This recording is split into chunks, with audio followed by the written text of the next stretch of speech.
La Pâque, quel sens pour nous aujourd'hui? Suivons Jésus lors de ses dernières heures sur terre pour répondre à cette question. Bienvenue à la dernière rencontre de la semaine spéciale Pâques et Impact.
À toi la gloire, ô ressuscité. À toi la victoire pour l'éternité. Brillant de lumière, l'ange est descendu. Il roule la pierre du tombeau vaincu. À toi la gloire, ô ressuscité. À toi la victoire pour l'éternité. Oh, oh,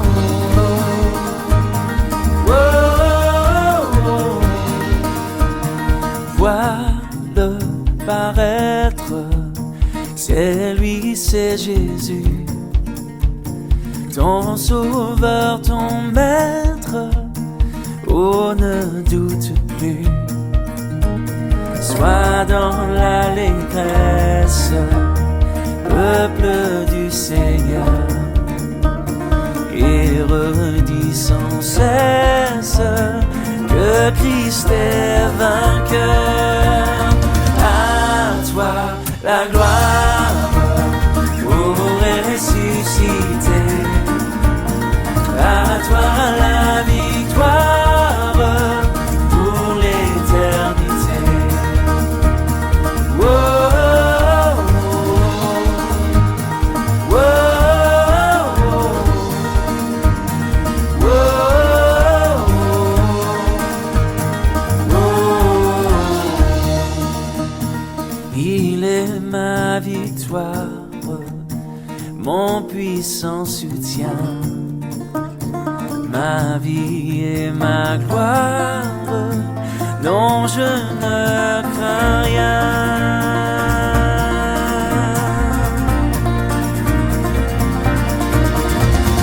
À toi la gloire, pour ressusciter. À toi la victoire pour l'éternité. Oh, à toi la gloire, pour ressusciter. À toi la victoire pour l'éternité. Oh, oh, oh, oh.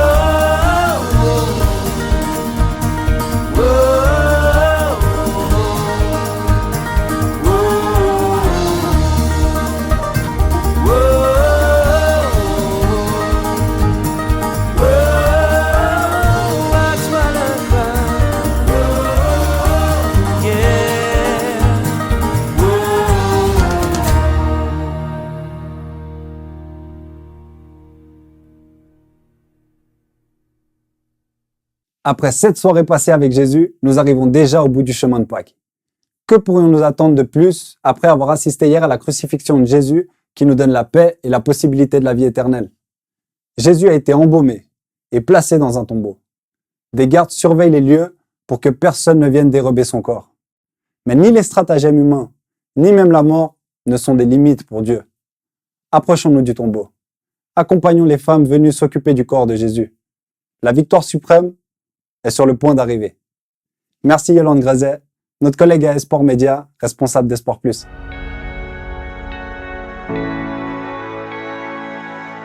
Dimanche matin.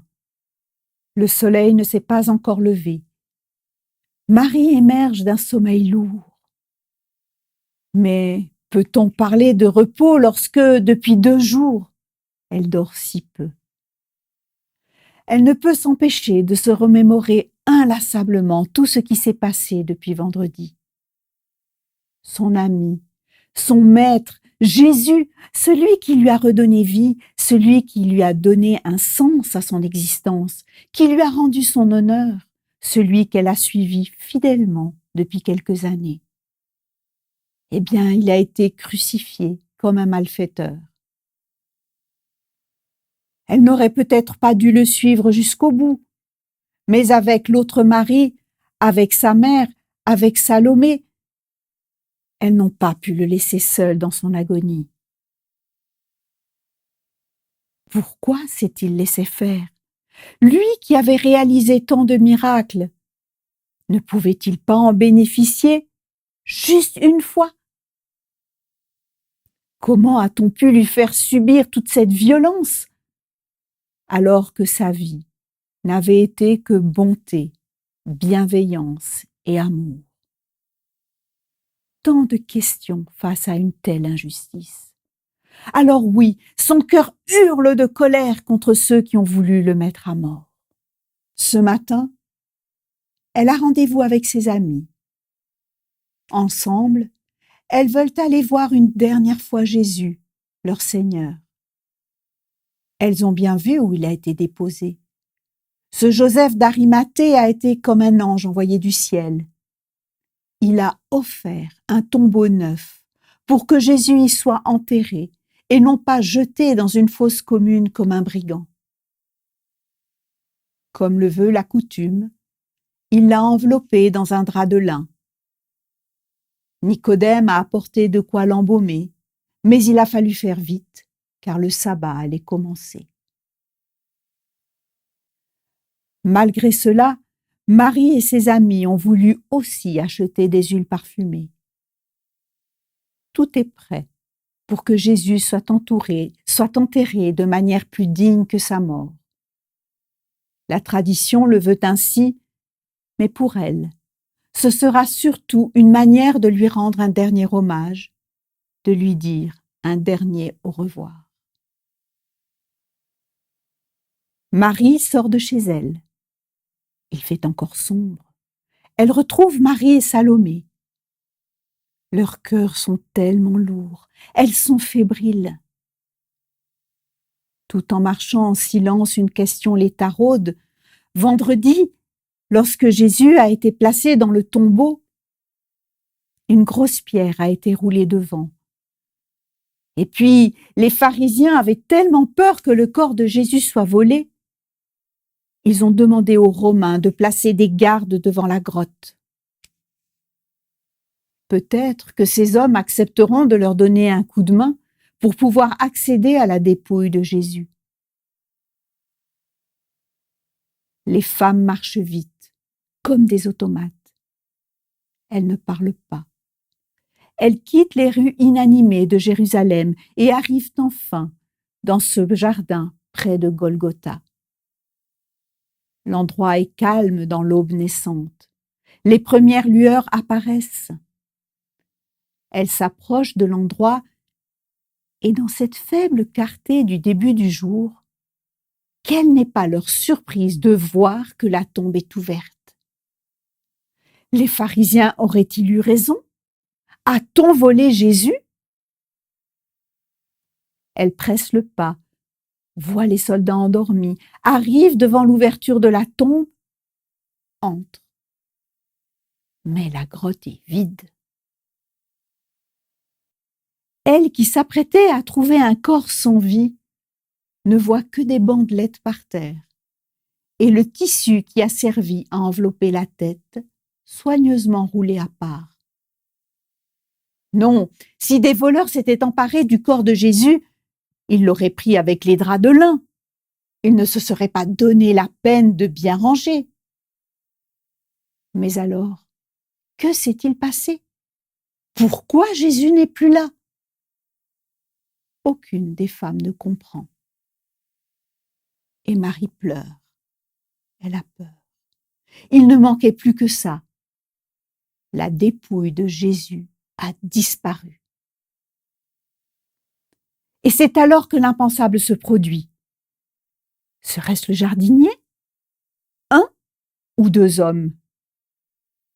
Marie ne sait plus très bien tant son trouble est grand. Est-elle en train de perdre la raison? Non. Des hommes sont apparus comme par miracle. Ils portent des habits blancs, si brillants que cela fait presque mal aux yeux. Ne sachant pas qui ils sont, elle a peur et ses amis aussi. Ces hommes envoyés du ciel sont là, apaisants, et leur demandent de ne pas avoir peur. Plus facile à dire qu'à faire quand on ne comprend pas ce qui se passe.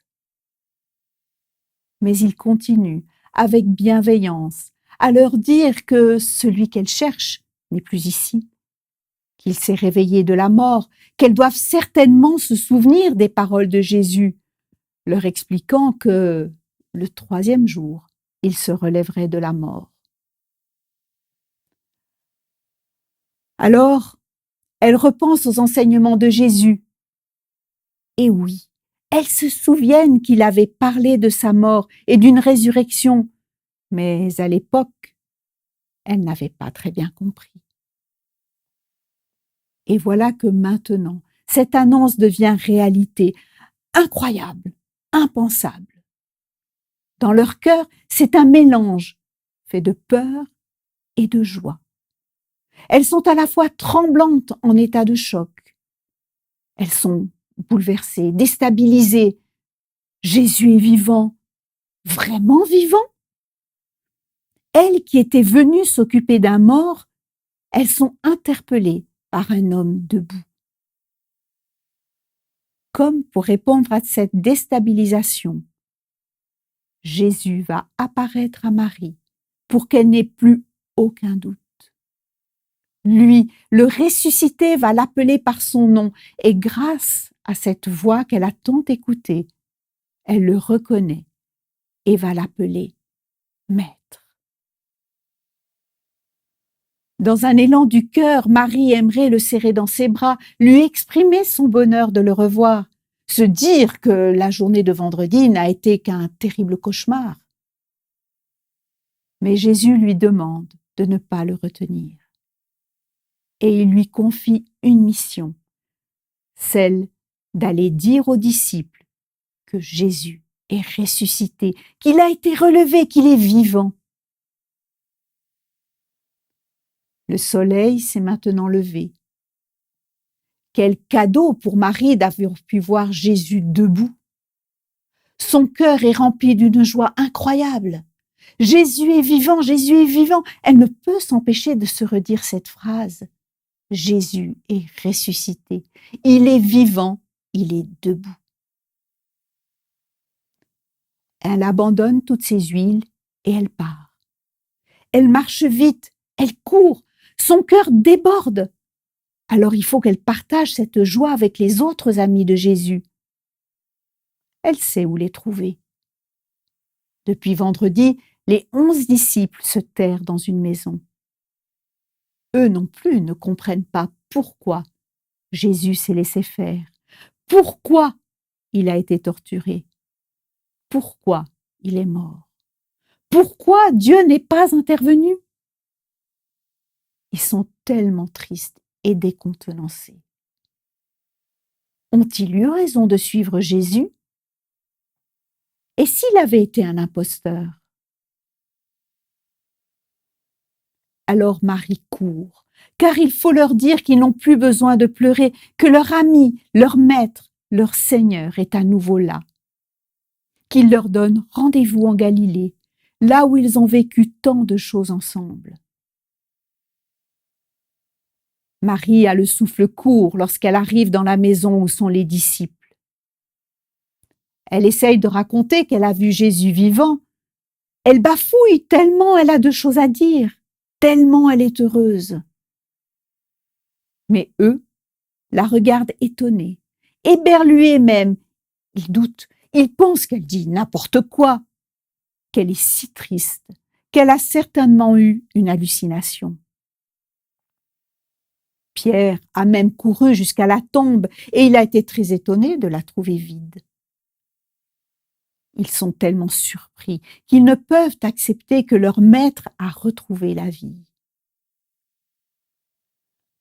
En l'an 30, comment faire confiance à une femme qui vient vous annoncer une vérité si difficile à croire? Après être apparu à Marie, Jésus se montrera aux 2 disciples qui cheminaient vers Emmaüs, aux 11 apôtres au bord du lac de Tibériade. Mais que cela leur sera difficile de croire. Quelques années plus tard, Saul, le persécuteur, aura aussi la chance de voir Jésus vivant sur le chemin de Damas. Il écrira « Ne suis-je pas apôtre? N'ai-je pas vu Jésus, notre Seigneur ?» Et il s'adressera aux chrétiens de Philippe avec ces mots. C'est pourquoi Dieu l'a souverainement élevé et lui a conféré le nom qui est au-dessus de tout nom, afin qu'au nom de Jésus, tout genou fléchisse, dans les cieux, sur la terre et sous la terre, et que toute langue confesse que le Seigneur, c'est Jésus-Christ, la gloire de Dieu le Père. Jésus s'est abaissé et Dieu l'a élevé. Les hommes n'ont pas voulu le reconnaître alors qu'il était un simple homme. Ils l'ont tué, mais Dieu l'a fait Seigneur en le ressuscitant. Presque 2000 ans plus tard, Marie n'est plus là pour nous dire en face « Jésus est ressuscité, il est vivant, je l'ai vu ». Alors, peut-on croire à ces paroles? N'aurait-elle pas divagué? Et Paul avec? En fait, le ressuscité ne s'est montré qu'aux croyants, comme Luc l'écrit dans le livre des Actes.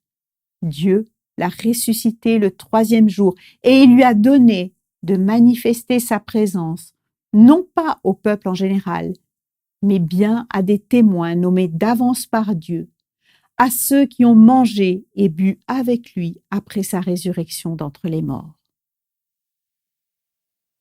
Alors, comment croire à la résurrection? Des preuves objectives? Il n'y en a pas. Mais Paul nous invite à voir l'œuvre de transformation que le Christ a opérée en lui, le persécuteur des chrétiens. Marie n'aurait-elle pas pu dire la même chose? Il n'y a en fait que la foi mise au contact de quelqu'un radicalement transformé par la grâce d'un Dieu vivant qui puisse attester que Jésus est ressuscité. Cette grâce garante d'une force de vie parvenue jusqu'à nous. La résurrection ne se prouve pas, mais se donne au creux d'une histoire d'hommes et de femmes touchés. Elle est le lieu où naît la foi. J'aime cette phrase de Daniel Marguerat. Croire à la résurrection nécessite une preuve par l'acte de transformation du témoin. Faire confiance à un Dieu qui relève, qui met debout, même après le plus total échec. Croire cela, c'est, comme Paul, admettre l'inconcevable et ensuite ajouter son propre nom à la liste des témoins prestigieux. Dieu a fait de Marie une messagère de vie. Cette vie est offerte à chacun par la grâce de Dieu. Comme le disait Martin Luther, quand tu lis « Le Christ est ressuscité », ajoute aussitôt Je suis ressuscité et tu es ressuscité avec lui, car il faut que nous soyons rendus participants à sa résurrection. Comme Dieu s'est révélé à Marie, il nous propose d'ouvrir notre existence à une nouvelle espérance, car ressusciter, c'est vivre autrement dans notre monde. La vie nouvelle est devant nous. Il a tout quitté, de vastes mers de verre pour un désert.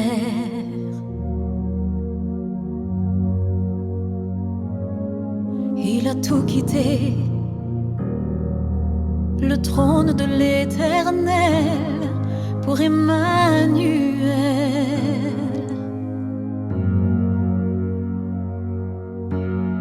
L'infini enserré dans les crins d'humanité, qu'elle puisse approcher.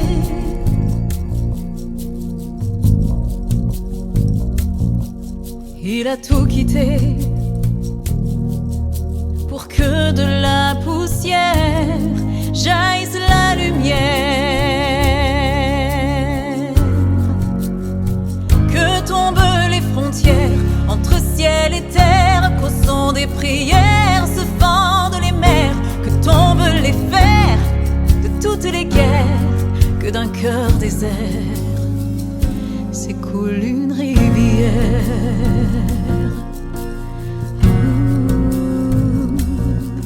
Il a tout donné pour que l'aveugle voie et que l'on croit.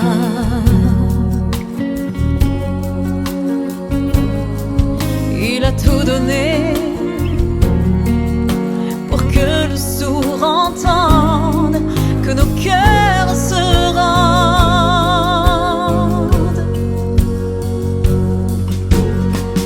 pour relever ceux qui dorment en silence et que notre âme danse.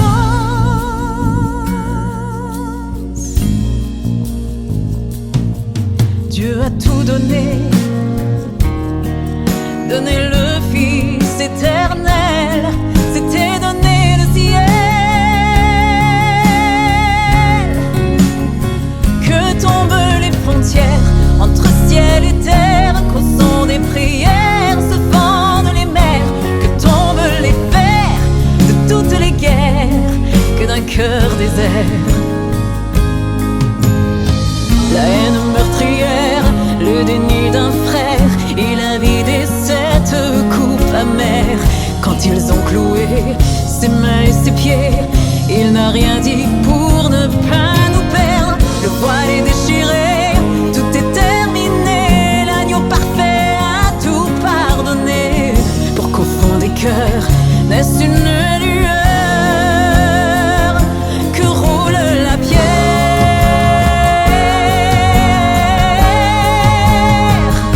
que roule la pierre,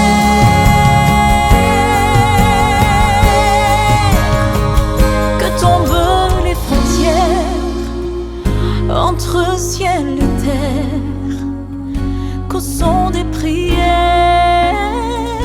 se fendent les mers, que se brisent les fers de toutes les guerres. Il a tout quitté. La vie de Jésus est l'affirmation de tout l'amour qu'il nous porte. La croix de Jésus est l'affirmation que la vie éternelle nous est accessible. Dans la résurrection de Jésus réside la question: veux-tu venir avec moi? Ce soir, je ne vais pas vous dire à demain. Pourtant, le chemin avec Jésus n'est pas encore fini, car la suite de l'histoire, c'est à chacun de l'écrire personnellement avec Dieu. Jésus a accompli sa mission, contre vents et marées. Il nous a ouvert la porte du ciel, mais c'est à nous de choisir si nous entrons ou pas. Alors fêter Pâques a-t-il encore du sens aujourd'hui? Oui. Célébrons la Pâques comme une manière de dire à Jésus qu'il n'a pas supporté tout ça en vain, comme une façon de répondre favorablement à sa proposition de le suivre. C'est sur cette note que se clôture notre semaine spéciale ensemble. La semaine se termine, mais les messages perdurent, car toutes les vidéos Pâques et Impact sont disponibles pour une durée illimitée sur adventplay.tv dans la rubrique série. Faites également voyager ces messages sur les réseaux en les partageant avec vos amis francophones afin que tous connaissent ce Jésus qui les aime tant et qu'ils puissent prendre à leur tour leur décision de le suivre. Cela peut être un beau cadeau de Pâques. Encore mieux que les chocolats suisses. Je vous souhaite donc une très heureuse fête de Pâques. Jésus est ressuscité. Suivons-le jusqu'au ciel. C'est ce que je nous souhaite. Amen.